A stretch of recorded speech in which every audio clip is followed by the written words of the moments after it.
How are you all feeling? Good. You all look very awake. What I can tell from here, anyway. Those of you who were with us at Wayzgoose last year may recall the interview that we did with Mike and John Anderson of Inquirer Printing. And the response was so unbelievable, we thought to ourselves, let's do that again. What would be a really good printing family, type graphics family that... Then the one obvious one came to mind, French paper, the French family. So what you may know is that they were founded in 1871. You may also know that they are a sixth-generation family of paper makers. But what you don't know is one time Kim punched Brian so hard in the stomach he threw up. Has anyone ever introduced you with that little story? Good. Ladies and gentlemen, please give a warm Wayzgoose welcome to Brian and Kim French.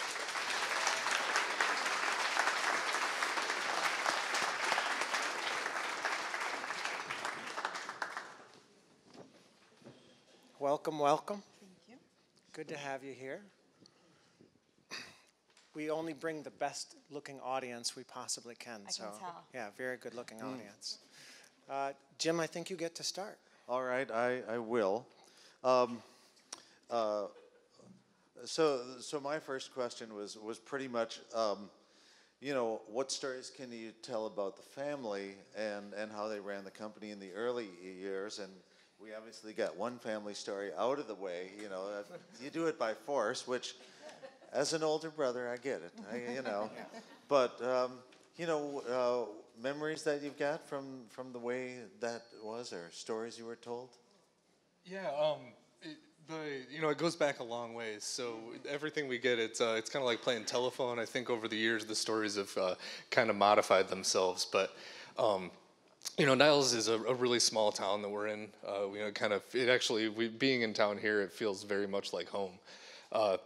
So everything was kind of run as everyone is part of the family, which is really cool. You don't necessarily have to have the last name French to be a part of the French paper family. So the story that always comes up is back in the Great Depression, we have a huge field out in front of the mill, and when times were really tough, everybody that worked there got a little plot of land, and you farmed it when the weather was good, and then you stored everything in the basement of the mill so that you could use it during the winter.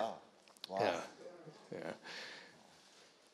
So, I'm sure these things come down piecemeal, right? I mean, you've got the first half of that story that your grandpa told you, and you never really got to find out how it ended or something like that. And then someone says, that never happened. Yeah. Like, I've told 100 people that story. Okay, so how many employees worked for French paper at its height? How many people are we talking about? Well, the joke is, if you asked my grandpa, he would say about half. That's always his answer. But in actuality, at the height, probably about mid-200s, before things were automated and stuff. Obviously now with computers and changing the ways that we all work, now we run around 100 all the time. But yeah, at the height, it was around 250. That's a lot of people. Yeah. So I have to admit that when I began collecting your swatch books, it was such a frustrating thing because the paper distributors would give you these gorgeous little booklets, and so I thought to myself, wow, French paper. I suppose it's from France, but you could never get it, and because in a small town, you got to buy full cartons only, right? And so I keep getting all this great paper that I can never use. So, but you do make custom paper for clients, and so, or at least you can tell us if you did and what kind of stuff that was.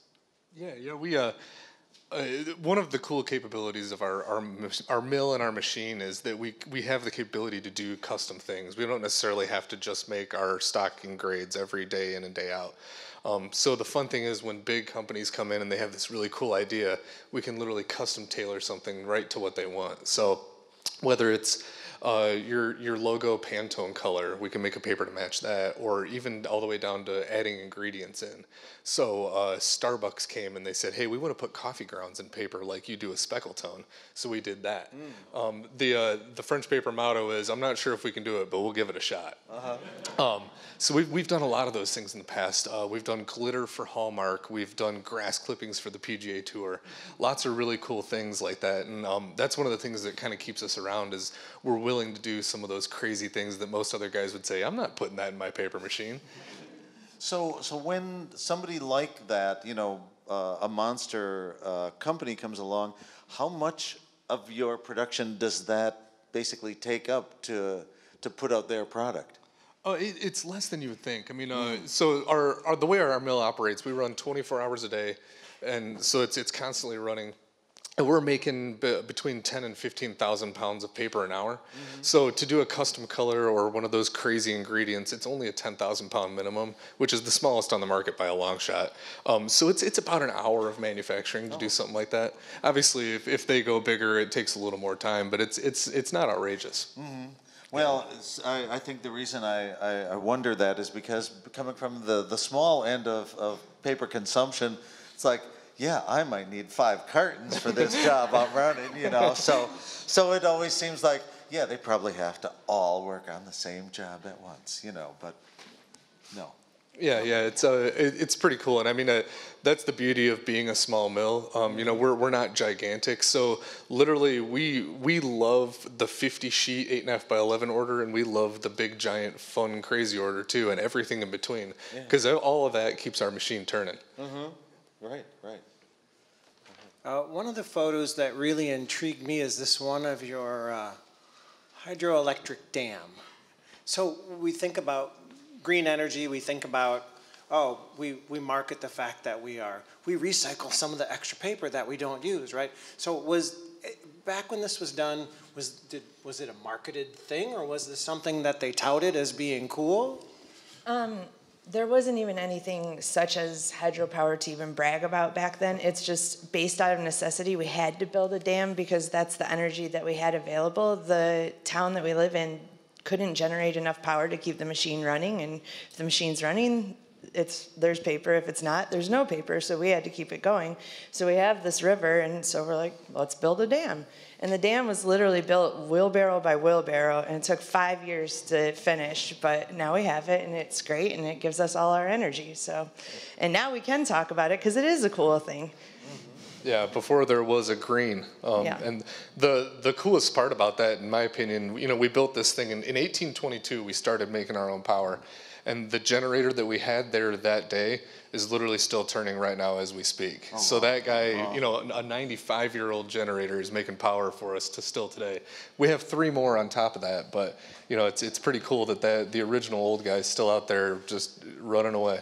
Does it have a name? Do you call it something? No, our grandpa always used it as, well, that thing's 95 years old and it works 24 hours a day. What's your excuse?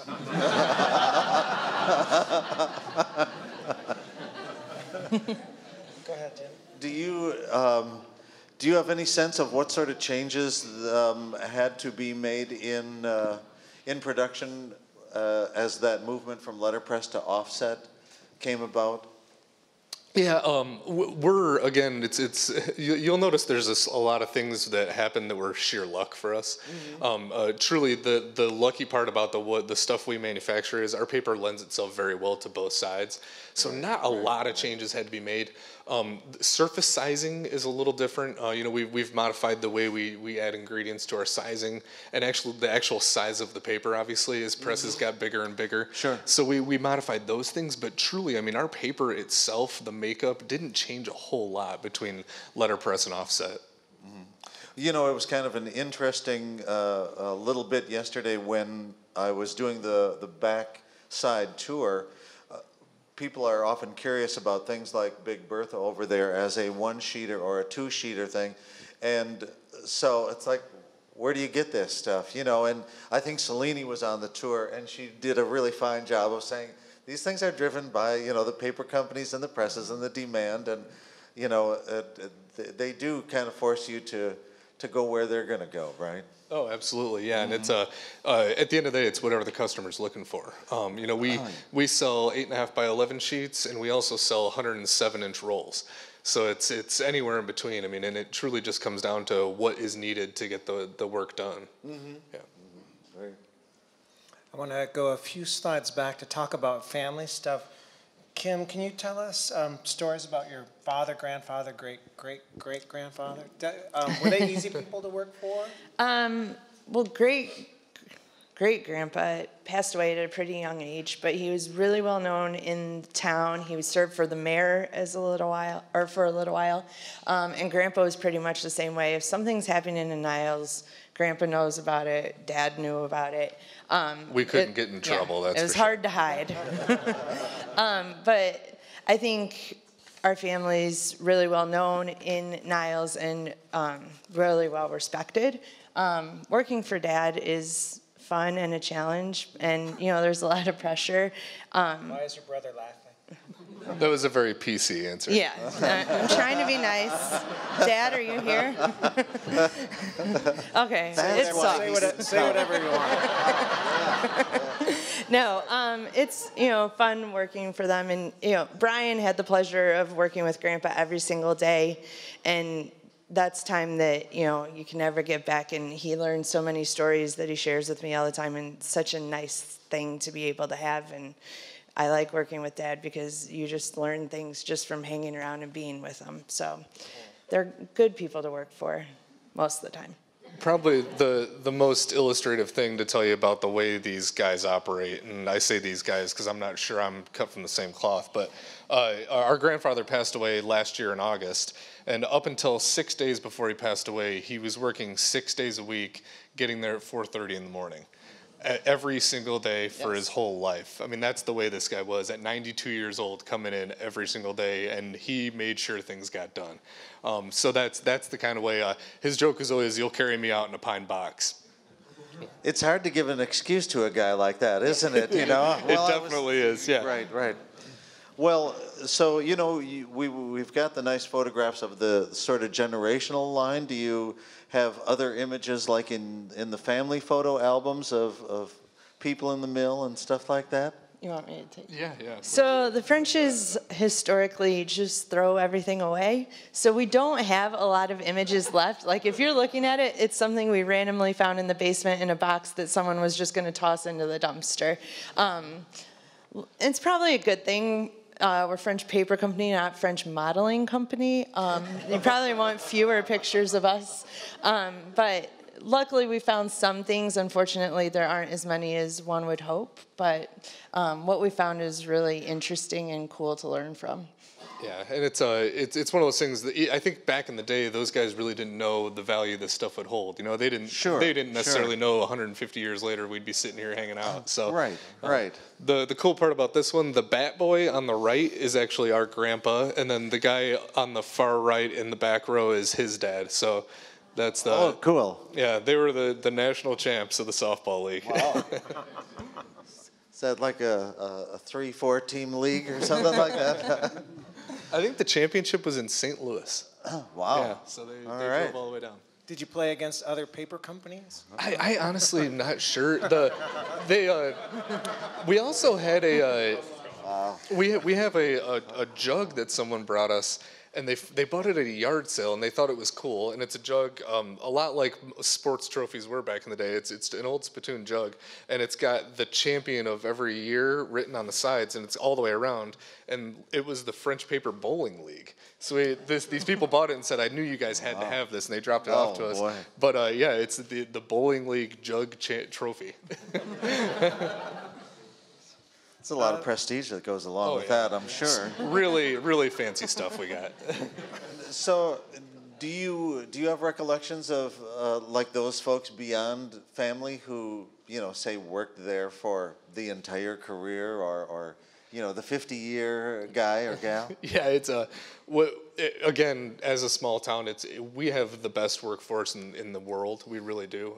Without the people that run the mill, we wouldn't be around. We wouldn't be here today getting to hang out with you folks. I'd probably be selling used cars or something like that. We have families in the mill that are third generation. which is really cool. I mean, guys that are literally actually on the machine paper making for 3 generations. At one point, we had a family that had 6 family members that worked in the mill at the same time, which is pretty wild. So, and you know, it's a small town, so we went to school with either the guys that are in the mill or their kids or their grandkids or whatever it may be. So you know everybody pretty intimately. Sure. Yeah. That's kind of cool. Do you guys have early memories of watching paper being made? I mean, what was that like to go in and look at those giant machines? So we grew up the hill from the house up the hill from the mill, and we would ride our bike down there all the time and check it out. I mean, it's a pretty cool place to escape to if you're looking for something to do. Obviously, I don't think we grasped the hugeness of what it was, but it was just something cool to look at, and we knew that that's what we did, and that's that. But it was really cool to live so close and be able to pop in whenever we wanted and kind of grasp the industry. Did you go to a part of the mill where your dad or grandpa wasn't? Did you just want to go and check it out and not have your dad say, put you to work, let's say? No, because it still is a factory, like it was pretty strict rules, like you have to let them know you're there, like ask someone to go with you. Obviously, I don't think they want us chopping our fingers off or, you know, adding something special to someone's paper. Not that I would ever do that. Are we recording this? Yeah, don't let my dad see this. We were talking a little bit last night about all of the mills that used to be around here, for example, and you know, between here and there. And so that's obviously a really, really changing landscape. But you know, it's sort of made me wonder in that way that even though the microbrew is really not threatening bud, they're still trying to buy it out. It just, you know, made me curious if you had anybody interested in saying, you know, we could help you out a lot, or just, you know, interested in buying it. Yeah, I mean, it's this is one of those things I never really thought of until I started full time at the mill, and I mean, I bet a week doesn't go by that some crazy group out of New York or whatever it may be, you know, the big financial investors. We live in that world now, and that's, you know, those guys, if they think they can take something over, they'll try. So we get a lot of phone calls and emails for that stuff. The hard part for us is, well, first off, we have a ton of fun doing what we do, so we're not in any hurry to get out of this world. Sure. At the end of the day, we're working right now, which is pretty cool. And also, you know, you've seen it living up here, but most of the time what happens when a paper mill gets bought is the company comes in, they shut it down, they take whatever's valuable, and they walk away. And that's everything just completely goes away, and that's something that we're not interested in. You know, that's we're pretty darn proud of what we have and what's been able to happen. So it's they come knocking, but we Sure. kind of giggle about it every time because it's pretty crazy just in our heads that somebody'd be interested in our crazy little paper mill. Yeah. So you're not going to be selling stock anytime soon. No, I'd hope not. But you admitted you are a shareholder of a different organization last night, right? Yes, You're a single share? Yeah, Grandpa, Dad, and I all were stock owners. Grandpa, before he passed away, we're stock owners of the Green Bay Packers. We're Packer fans. I had to get that in, so, you know. We touched on it a little bit earlier, but I'm thinking about, or curious about, the idea of working for family and being held to a certain standard. Were you judged more harshly than the employees of the company? And what's that like, working for your dad and your grandpa? Not me, I'm perfect. How about Yeah. you? I'm more perfect. I think my dad is really careful to not treat us special and probably treats us even a little worse so that no one could ever say that there's nepotism going on. We like to say he treats us like everyone else, shitty.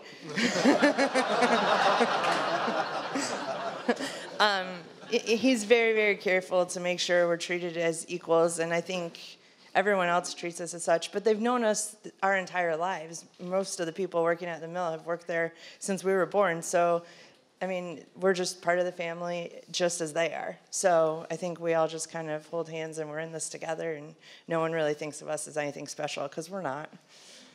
But I also wonder too about, as a woman, you were in a long line. There were no men. There were no women in that previous photo. But Yeah. so you're coming to this from the design industry. You were in marketing and design in another capacity. But what's that been like? The paper industry is definitely an old man's club, and it's been a little difficult, not so much working with designers, because designers are very welcoming and, take everyone in. But, working with merchants has been a little difficult, because that's just an old boys club, and, that's how it is. And I'm just plowing forward and hoping for the best. And luckily I have the last name French, so they kind of treat me nicer a little. If not, I'll tell on them. But it's been a struggle, but, every day gets better.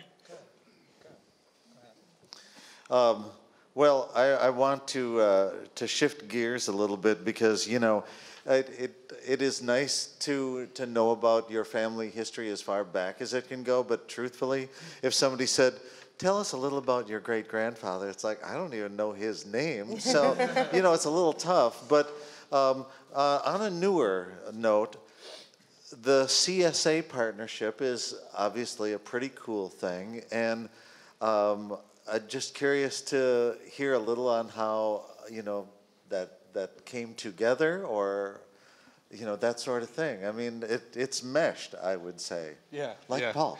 And it's funny that you posed the question that way, because on the newer side, it's been going on for 33 years now. Wow. So that is pretty old at this point, which is crazy to think. So just like we do every day, our dad used to go out on sales calls, call on agencies and printers and designers and anybody that would have him, pretty much, to talk about French paper and kind of beg people for orders. And he was out with an old-timer, Lamar Lindell, in Minneapolis, and they went into Duffy Partners, which is where Charles Anderson was working at the time. Okay. And Chuck talked to him and kind of said, look at all these things I've done with Speckletone. I love this stuff. It's so cool. And at the time, Speckletone wasn't exactly a great seller for French paper. So it was one of those things where Dad went, okay, that's interesting that's the one you pick. And everything he had designed was on Speckletone of some sort. And we kind of went, well, that's interesting. And they talked about it, and as great of a designer as Charles Anderson is, he's a way better salesman. He's very persistent. And they started talking about doing a piece together. And at the time, paper mills really didn't use design. Everything was sent out to the printer. The printer put everything together and just shipped it back. And it was pretty much just swatch books. It was very plain, usually one color, and it was as cheap as possible. Sure. It was a huge leap to decide to do a piece with some kind of crazy print techniques. It had thermography, which wild. Imagine. So they started talking, and they got down the road on it. And Chuck said, let's talk budget. What's your budget on this? And our dad told him what he had available, and said, we're small, so I understand if maybe this isn't going to work. And he said, maybe we'll do less quantity, but I think we can make that work for this piece. And our dad said, well, actually, that's my annual budget. That's not the budget for this piece. And in traditional Charles Anderson fashion, he talked him into it. They literally went through the whole year's budget on one piece, and it was a piece literally just showing off things Chuck had already done on Speckletone. It was a joint piece with Duffy and French paper, so he split the costs and made it work. And that piece is in the Library of Congress as a piece that changed graphic design history. Wow. So it started off pretty good. Over the years, it's truly become a partnership more than it is a client-designer relationship. We're a 10-person office. We don't have a clue on design. So what truly happens the majority of the time is they'll send us an email with a PDF and say, we think this should go on Craft Speckletone, and that's what we're doing next. And we go, okay. I guess that works. You guys know better than we do, so that's kind of our process now. We're as close to being one company without being as possible. Well, what I think is interesting is, having seen you at the trade shows, you're looking at the sponsor vendor area, and so they're all bringing the cranes in and the ladders in and rolling out the carpet and stuff like that. And you guys are over there with your cartons and a staple gun, and everybody runs to your place as soon as the thing opens, which is, I guess, proves it, right? Yeah. You know. We just got back from Adobe Max in Vegas, and the two of us threw together our booth in 2 hours, which we were like, yes, we have it down, with a tape gun, which was broken, and our cartons, and built it. And so many people came by and told us that we had the best booth in the place, and we're like, we spent maybe $50 on this. Like, it's literally boxes that we taped together, and everyone else has all these flashy things and TVs and stuff, and we're like, oh, okay, great. Well, this works. It speaks volumes, I guess, if you have something that people want. It's it's a testament to the power of design. It really is. If you give a designer the trust to do what they think makes the most sense, and you don't handcuff them and stand over the top of them and change everything they do, it really does work. I mean, it's a novel idea, right? So that's truly what keeps that relationship flowing. I mean, our relationship with designers is built on the trust that we have in design itself. Well, it's, the lines are so wonderful because, you get everybody rushing out like it was a field notes book or something like that, right? Yeah, it makes us feel good. It really does. I mean, because we work on this stuff behind the scenes all year, and to see everybody else get excited about it like we are, it warms your heart up and gets you ready to go for the next one. Mm-hmm. Cool. I'm kind of curious about these specimen books that are on the screen right now. On the left, you've got a centennial anniversary being celebrated. You got that beautiful shield in the middle there. And then on the right, you've got portraits of the patriarchs as a marketing tool. And can you just talk a little bit about legacy as a selling point? You want me to take this? Yeah, go for it. I mean, I think that's the thing that we're lucky that we have. Mohawk and Nina don't have a family to talk about, so it's the most free thing that we have, and it tells a story, and it makes us special and stand out just by the nature of the business. And we capitalize on it as much as we can, and we hate having our face thrown on literally everything. It's so embarrassing. But at the end of the day, then you're talking to one of us, and you understand that, like, yeah, we're out there pedal to the metal trying to sell you paper. It's not just someone that we hired and we're sitting in the office counting cash. It's really us out there doing it, and it's the best thing that we have that we can market ourselves, because no one else can talk about their 6 generations like we can. Yeah.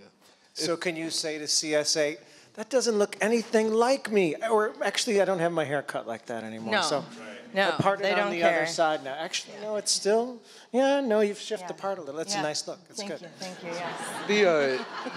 The funny part about all these things that wind up coming with our faces on them, the more you fight it, the worse it gets. Oh, yeah. So you almost have to back off and say, okay, I'll take it as it is, because I don't want it to get any worse.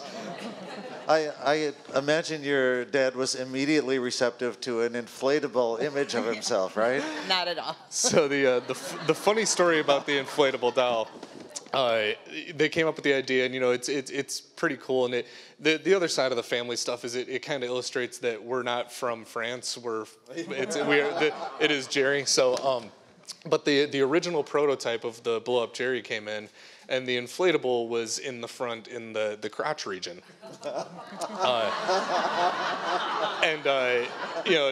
Dad says, you guys, come on, we took it a little far here. We have to change this. Do not let this go into production.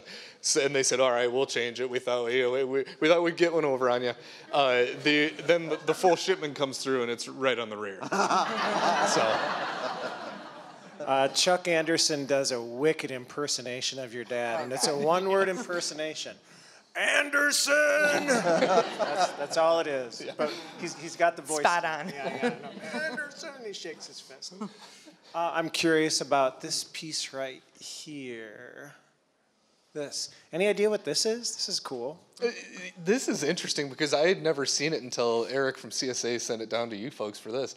And we kind of talked about it, and it was kind of an art project that they did for some stuff, and the interesting part about it is, I guess this was one of the first things that led us down the path to creating our sign that sits in front of the mill. which is a paper guy with a neon smiley face. Yeah, there he is. So he shows off how many days it's been since we have a lost time accident. And if you look closely, you can see if we have an accident, you can actually flip a switch and make him frown. Who is that modeled after? I can't tell which patriarch that's supposed to look like. Sorry.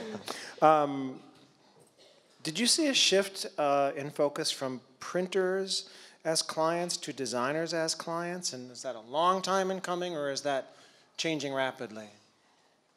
I think mainly because our forefathers have always let designers kind of guide the way, and we know that they're in the driver's seat. It hasn't been as difficult for us to make a switch because we're catering to who our end customer is from the beginning. And that's really who we market to and who I think is drawn to our products. So it hasn't been as difficult to make the transition because at the end of the day, that's who we're always talking to. That's the conversation we're always having. So, you know, with that flexibility that you've got and also an ability to have short runs, can something like letterpress affect lines that you might consider or have an impact beyond a different group of people saying, you know, you guys are kind of cool? Yeah. When we create our grades, it's very reactionary. So essentially what we do is we listen to what you folks say. You know, we wish it was more like this, or we wish it came in this way, or whatever it was.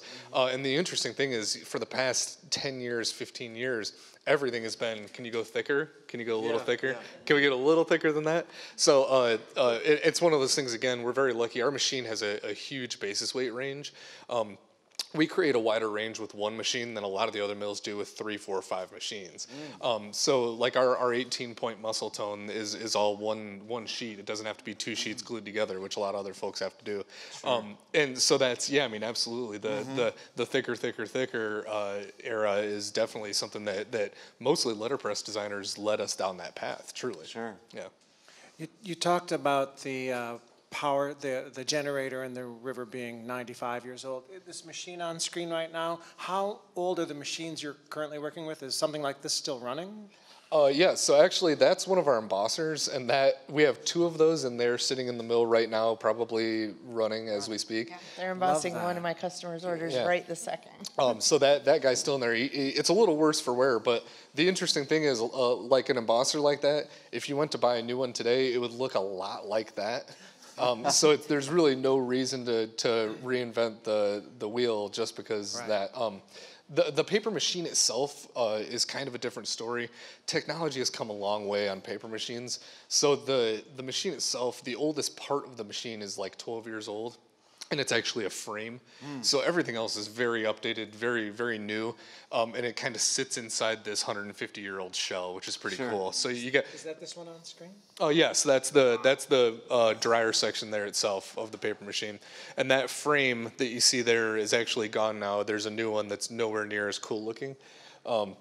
But that's the last thing we have to change over to get the whole thing brand new again. I mean, it's interesting to see computer monitors and all this technology sitting next to this brick wall that is 150 years old. It's really cool. It's a cool contrast. Yeah. Grandpa always said the walls don't make any paper. Put the money into that machine. Yeah. But even that, I would think, is got to be tricky for a small mill because you are forced to constantly have new equipment, or at least the best stuff to make the best stuff, right? Absolutely. Oh, yeah, absolutely. Yeah, I mean, it's again huge a testament to our forefathers. They always tried to stay debt free, which has always been a great thing for us because when you do need something new, we can manufacture and make that work. The crazy part is, as Kim was talking about, we used to have 250 employees, and we're down to around 100, and we literally make probably 3 times the paper that they made back in the day because of all these improvements. Yeah. So at the end of the day, those excellent. Improvements are what allow us to keep doing what we're doing, which is pretty cool. Yeah, great. All right. You got another question? You have another question you have to ask. All right. Well, 13. oh. What I would like to hear about is the upcoming anniversary. So well, right now we're at 146 years, so we're coming up on 150, which is really cool. I mean, not a lot of people get the opportunity to do that. Forbes claims that a third of family businesses make the jump from the second person to the third person. We've done that twice now, which is pretty awesome. So coming up on the 150th anniversary, we're getting a little antsy. We're getting ahead of ourselves, but that's the way we kind of do it. So actually, starting in the spring, and you can see the logo here the CSA guys have created for us. Everybody's probably seen the posters back here in the back room of all the historical stuff. So, we have probably 40, 50 years of old printed promos and items that we've dug up out of the basement. And what we're going to do is we're going to take all that stuff on the road.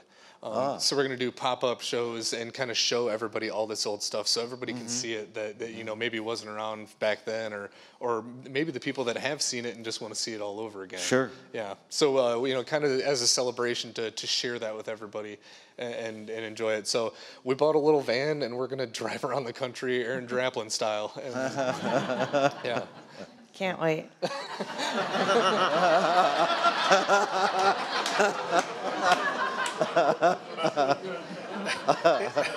If he gets out of line, just punch him in the stomach. Worked once, it'll work again. Let's see. Last question. Talk a little bit about social media and how is that important to you compared to traditional advertising? I'm going to let Brian handle this because he spends so much time on our social media and he does an amazing job with it, so he knows everything about this.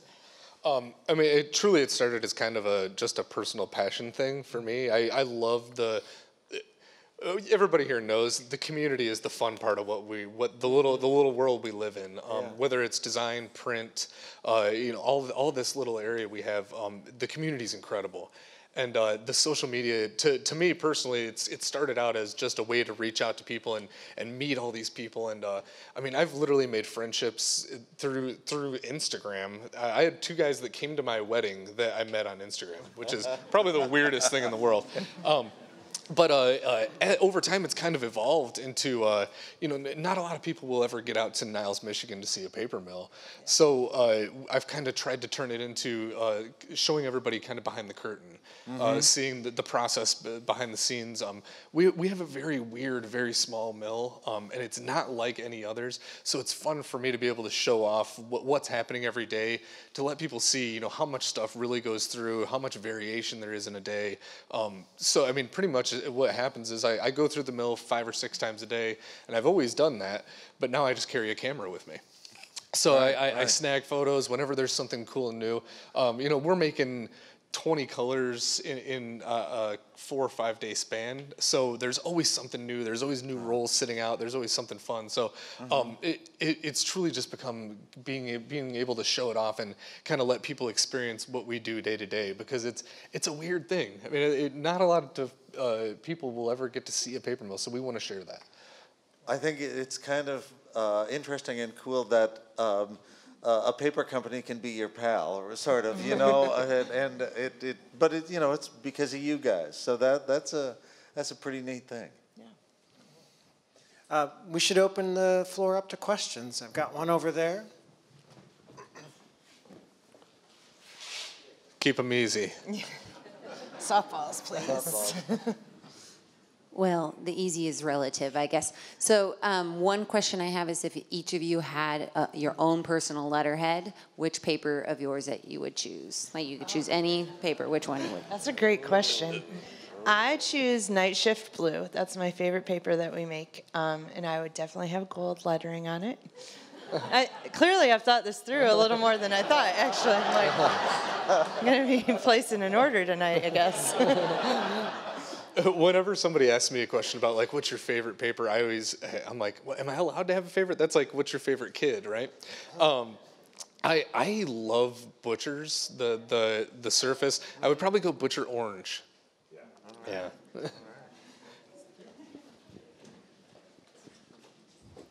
Hi there. I grew up in Kansas City and graduated in 1979 from college, and met your dad a month later. I'm sorry. For the first time. And right out of college became design director for Muller and Company.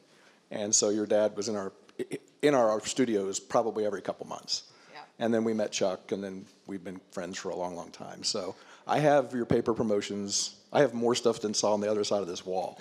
And so if you need anything, but my question is, one of the things I've really appreciated about you for my whole design career has been how accessible you've been to designers. Like consultative and you know, because the rest of us, or the rest of the paper companies, we were always dealing with the rep of a rep or a new rep who didn't know anything about the lines, and that's something that I think has really been core to your business, working with designers.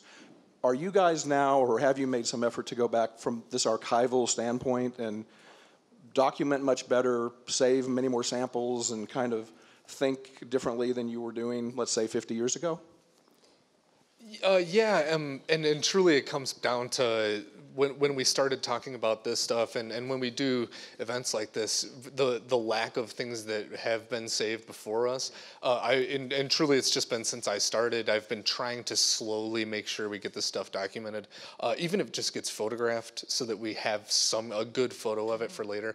You know, things get water damaged, and truly just age can tear things up too. But yeah, I mean, it's definitely been a conscious decision. I try to. What about the stuff that other designers have designed? Have you been? Oh, absolutely. We probably half of our basement at our office is things that folks have sent in, and that's if you've gone to our website and seen our sample room blog, that's a huge part of that too. At the end of the day, designers and printers are the people who are keeping our doors open, and we love to share that work out, because it's, you know, that's the cool stuff does, is to see not only people will look at our promos and kind of twist it and come up with a cooler way of doing it to work for their customer, but just the everyday things that people utilize our stuff for. I mean, that's the really fun part. So we're lucky enough that I think people care enough about our stuff to send that in and show it to us and kind of brag about it, which is really fun.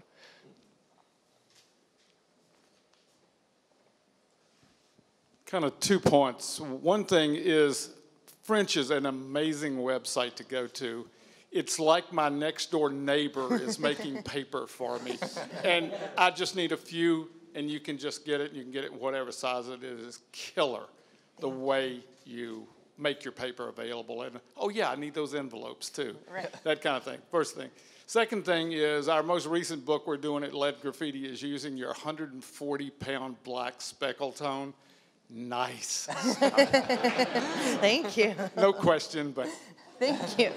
That's the best question.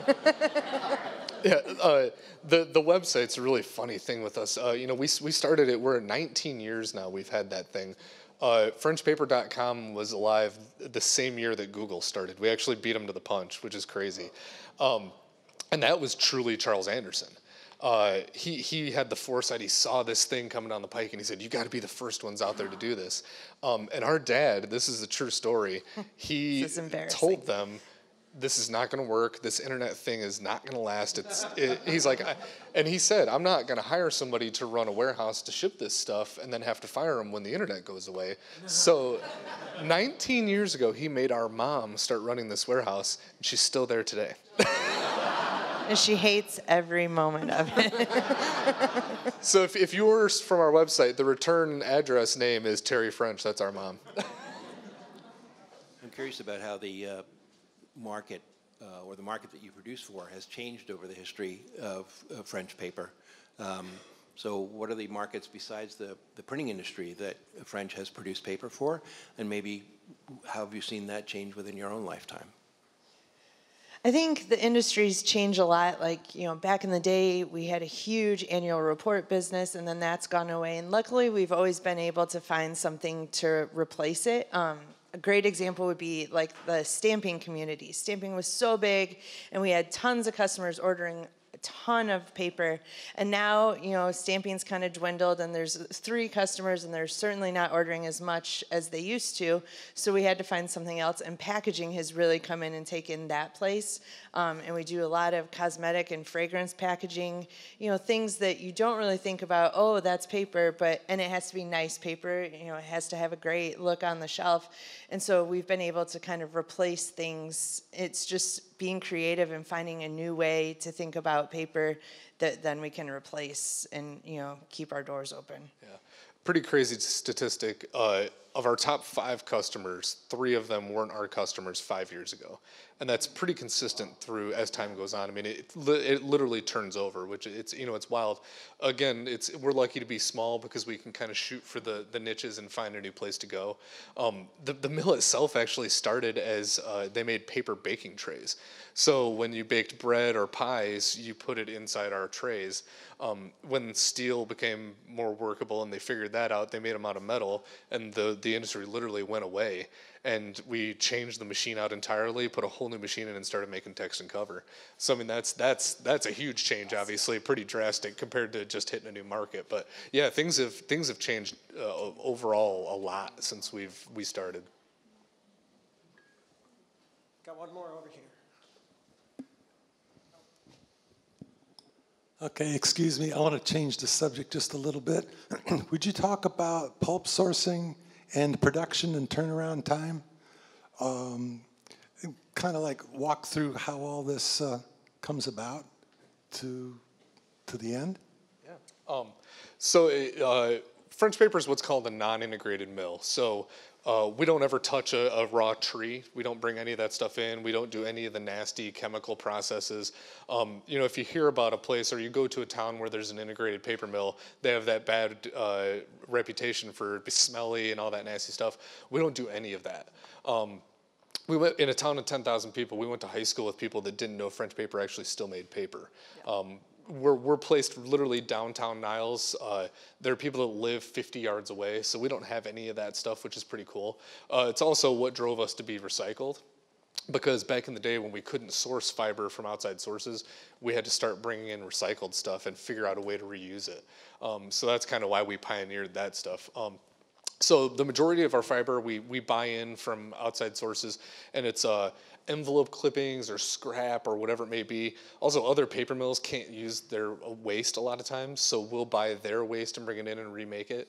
When we do buy virgin, we buy from Canada, just north of us, northern Michigan, and then Alabama are our 3 main sources. So we bring them in from there. And I would say virgin fiber is probably 20-25% of the overall fiber usage in the mill itself. So we bring that in. Everything kind of gets mixed together for a run. So you have your fiber, your water, and your color. Everything gets put in. And lead time wise, I mean, again, the nice thing about being small, if somebody gives us a custom order, we can have it on the machine in a couple weeks and gone and ready to go. He just answered my question. Oh. Perfect. I was way ahead of you. It's a very simple one. Please make a book. You got 150 years of history. We've And you're a paper company. We can't hear you, sir. Can you repeat that? Sorry. I was going to say, you're a paper company. You've got 150 years of history. Please make a retrospective. We've been working on it for the 150. We wanted to start with the tour thing, okay. But we've been going down the path of the trying to do something. The hard part is budget. It's not cheap, and if you're self-publishing, it's even harder. And which is what we would have to do. A lot of times nowadays, everything goes overseas. It prints on the cheapest paper possible and comes back. So to control all that, I mean, obviously it would have to be on our paper. Yeah. To control that, you pretty much have to self-publish. Yeah. And that's the hard part for us, is trying to figure out how we can do it without breaking the bank. Crowdfunded. Yeah, Kickstarter. Yeah, I think you'd sell a billion copies. We have been trying to pull everything together to get that process going. So if we decide we want to jump on it, not only from the historical perspective, which that's the piece with the three, the one on the left there, that was actually the book we created. It was a very small scale thing for that anniversary, but we would like to take the historical side and then push it a little further into the design stuff and all the things we've done. So. Yeah, we're there too. Take my money, please. Anybody else? Oh, we got one more. Make this the last one, if we may. So this is just a little bit of a detailed question, but you mentioned that run that you did for the PGA with the grass clipping. So what was the size of that run, and can you talk about the sourcing of the grass on that? So they actually they wanted to use the grass from their course where the Masters was. So they actually they used the clippings from the greens because they're a lot smaller, which made it good for us.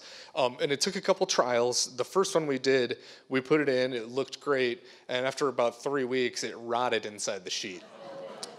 So we said, all right, we got to figure out a way around this. So essentially what they did is they put it out in the sun in a Scooby-Doo kiddie pool and dried it out. And they would, every couple hours, they would rotate it around, dry the whole thing out, and then send it up to us, and that worked great. So the funny thing about that was that when you asked about run size, we made a very small run at first. It was used for booklets and things like that for the event, and everybody lost their minds over it.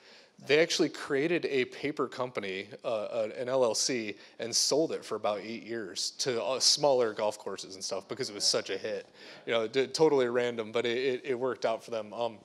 It's one of those things they quit doing it, they gave up on it. We have probably 6 cartons in the warehouse that have been there for a decade. And every year at inventory we go, let's hold on to those, you never know. Wonderful, thank you. Yeah, yes. Thank you. Thank you.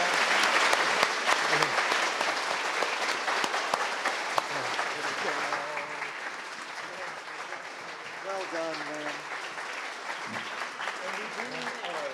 We have on the bar back here, we have some promotional stuff we brought. Please help yourself because we're not hauling it home. They'll be glad to help you out. Thanks.